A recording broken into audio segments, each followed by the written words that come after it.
The Silent Lodger, the murder of Dorothea Puente's tenants. In the late 1980s, Sacramento police began receiving reports about missing people from a small boarding house on F Street. The woman who ran it, Dorothea Puente, was a kind-faced, elderly landlady known for taking in the poor, the elderly, and the disabled.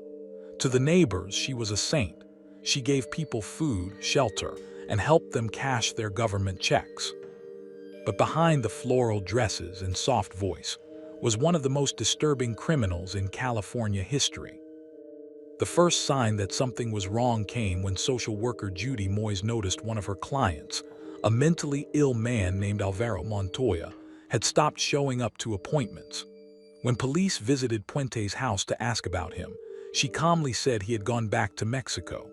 But one officer noticed something strange. The yard smelled of something foul, and the soil looked freshly turned. They returned with shovels. The first body was found in a shallow grave.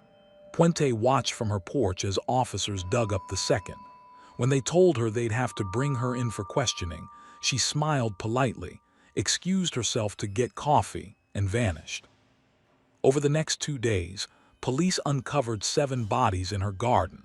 All were former tenants. Investigators later learned she'd been drugging her victims with sleeping pills, suffocating them, and cashing their social security checks after burying them in her yard.